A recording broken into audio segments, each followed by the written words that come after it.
Dear students, आज हमारा topic है matrices and determinants, class 9 chapter number 1। Okay, तो ये चैप्टर स्टार्ट करने से पहले और इसकी एक्सरसाइजेस सॉल्व करने से पहले इस चैप्टर की कुछ डेफिनेशंस हैं। ठीक है, हमें उन डेफिनेशंस को पहले गो थ्रू करना पड़ेगा। पहले उन डेफिनेशंस के बारे में बात करेंगे, कुछ डेफिनेशंस के बारे में जो एक्सरसाइज 1.1 में यूज़ होंगी। ठीक है, हम वन बाय वन डेफिनेशंस को लेके चलेंगे। एक साथ आप लोग सारी डेफिनेशंस करने की कोशिश करेंगे तो आप लोगों को कन्फ्यूजन होगी और आप लोग मिक्स कर देंगे कि ये डेफिनेशन किसकी है और ये वाले मैट्रिक्स कौन सा है, इनमें हम आइडेंटिफिकेशन कैसे करें, इनमें डिफरेंस कैसे देखें कि कौन सा मैट्रिक्स कौन सा है और कौन सी टाइप है। जैसे रो मैट्रिक्स है या कॉलम मैट्रिक्स है, वो इतने सारे मैट्रिसेस और उनकी प्रॉपर्टीज़ याद रखना मुश्किल हो जाता है। ठीक है, तो पहले हम बात करते हैं एक्सरसाइज 1.1 की। ठीक है, एक्सरसाइज 1.1 में जैसे कि आपका फर्स्ट क्वेश्चन है जिसमें आपने मैट्रिसेस का ऑर्डर बताना है। ठीक है, अब फॉर एग्जांपल आपको पेपर में बुक वाले क्वेश्चन नहीं आते, एक्सरसाइज वाले क्वेश्चन नहीं आते, आपको एग्जांपल कोई आ जाती है या खुद से कोई भी वो मैट्रिक्स दे देते हैं और आपको उसका ऑर्डर बताना है। ठीक है, तो आपको सिर्फ कॉन्सेप्ट एक थोड़ा सा पता हो तो आप कोई भी मैट्रिक्स देख के तो उसका ऑर्डर बता सकते हैं, वो इतनी कोई मुश्किल चीज़ नहीं है। ठीक है, आप सिर्फ उसके कॉन्सेप्ट पे ध्यान दें और ये भी ज़रूरी नहीं है कि जो बुक में डेफिनेशन लिखी हुई है आपने वही करनी है। ठीक है, मैं आपको नोट्स भी प्रोवाइड कर सकती हूँ, अगर किसी को चाहिए होंगे तो वो कमेंट सेक्शन में मुझसे पूछ सकता है। ठीक है, तो ज़रूरी नहीं है कि आप वही वर्डिंग लिखें, आप उसको खुद से भी लिख सकते हैं। ठीक है, अब जैसे कि मैं आपको बताती हूँ, मेरे पास ये एक मैट्रिक्स है ए मैट्रिक्स है मेरे पास 1 2 3 4, ये एंट्रीज हैं इसके अंदर। ठीक है, अब सबसे पहले तो आपको पता होना चाहिए रो क्या होती है और कॉलम क्या होता है। अब जैसे आप लोगों को हॉरिजॉन्टल और वर्टिकल लाइंस का सबको पता है, बहुत इजी। हॉरिजॉन्टल लाइन इस तरह से होती हैं और वर्टिकल लाइंस इस तरह से होती हैं। ठीक है, अब जो हॉरिजॉन्टल लाइंस हैं उनको हम रो कहते हैं और जो वर्टिकल हैं उन्हें हम कॉलम कहते हैं। ठीक है, तो अगर मैं बात करूं तो यहाँ पे हॉरिजॉन्टल लाइंस कितनी बन गई, 2। तो इसका मतलब इस पूरे मैट्रिक्स में कितनी रोज़ हैं, 2 रोज़ हैं इसमें। ठीक है, 2 और 2 कॉलम है, क्योंकि ये देखें वर्टिकल लाइंस कितनी बन गई, 2 बन गई, तो इसमें 2 ही कॉलम है। ठीक है, तो ऑर्डर को लिखने का तरीका क्या होता है, हम रो बाय कॉलम ऐसे जो है वो हम ऑर्डर लिखते हैं किसी भी मैट्रिक्स का। ठीक है, अब इसमें कितनी रोज़ हैं, 2 रोज़ हैं और इसमें 2 ही कॉलम हैं।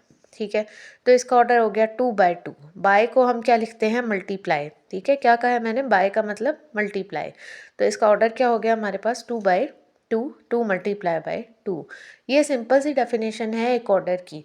अगर मैं बात करूँ, जैसे कुछ स्टूडेंट्स कंफ्यूज होते हैं, जैसे मेरे पास ये मैट्रिक्स है 0,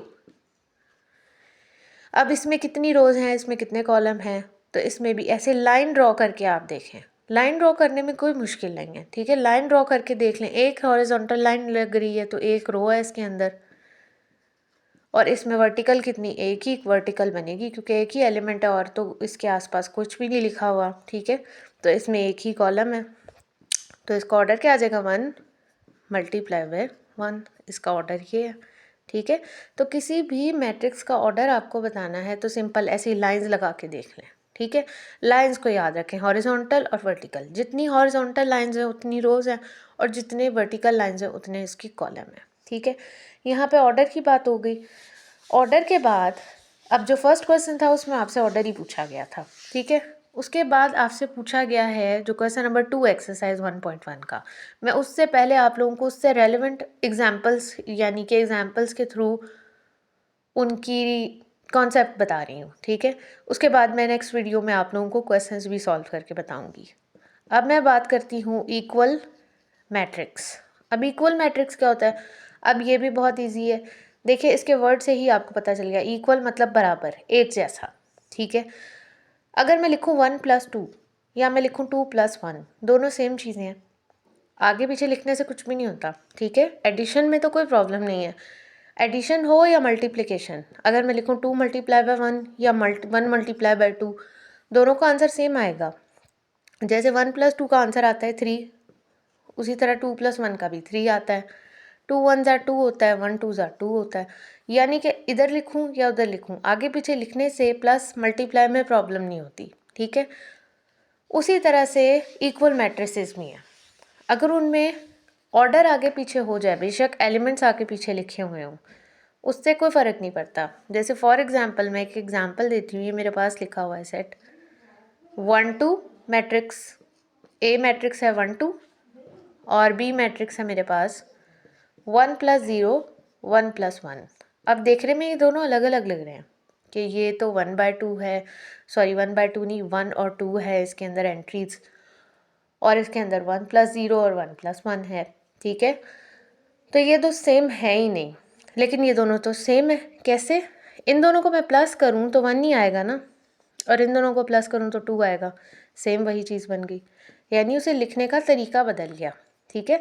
अगर ये ऐसे होता, अगर ये बी जो है ये ऐसे होता कि 2 ऊपर 1 नीचे, तो ये दोनों इक्वल ना होते, ठीक है। सबसे पहली शर्त तो ये है कि जब भी आपने इक्वल मैट्रिक्स देखना है ना, पहले तो एंट्रीज देखते ही आपको पता चल जाएगा ये इक्वल हैं या नहीं है।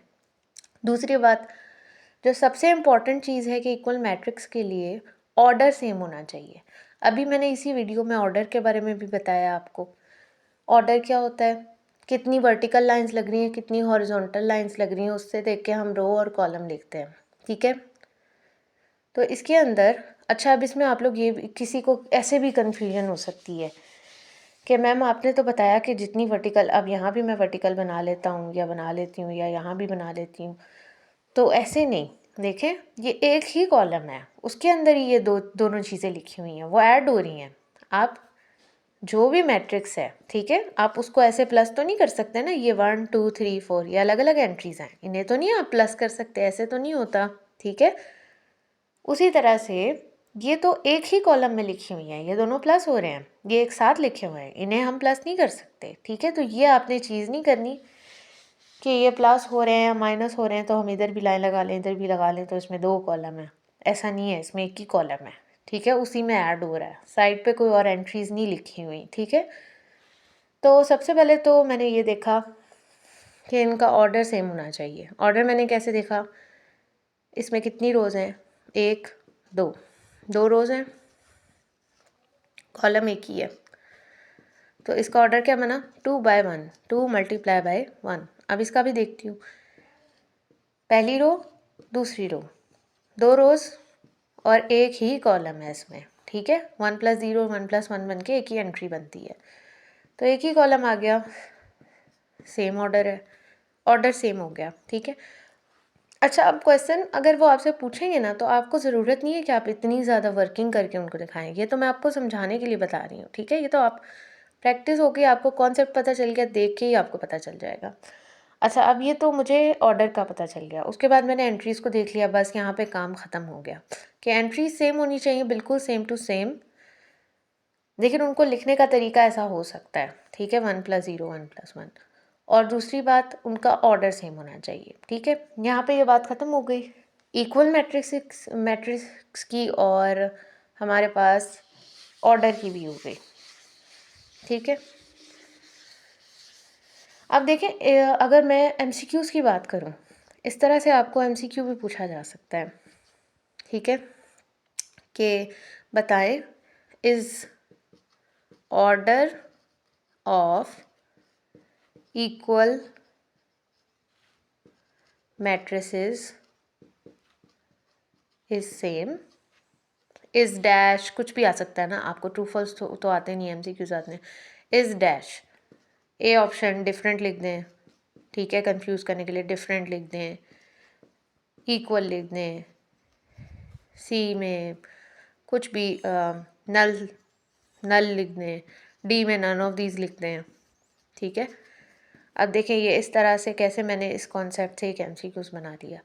Is order of equal matrices is, या वो पूछ सकते हैं order of equal matrices is also equal, equal होगा ना, इक्वल मैट्रिसेस अभी मैंने बताया, इक्वल मैट्रिसेस क्या होता है? जिनका ऑर्डर भी सेम हो और एंट्रीज भी सेम हो।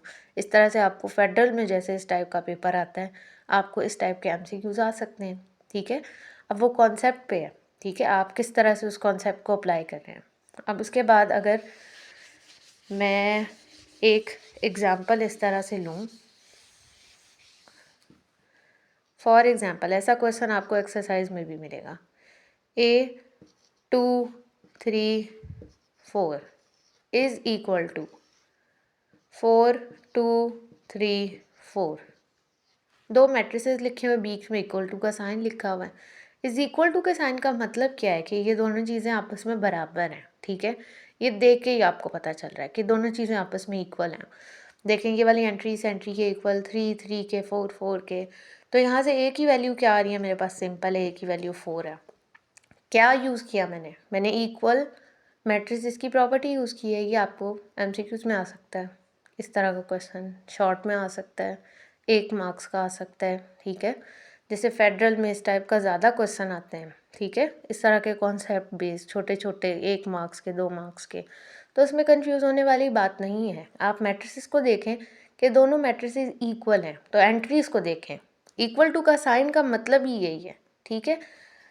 अब दूसरी बात है, अब वो ऐसे भी क्वेश्चन दे सकते हैं, फॉर एग्जाम्पल, अच्छा अब मैं कहूँ ए की वैल्यू बताओ, तो इसका आंसर पॉसिबल ही नहीं है, ठीक है।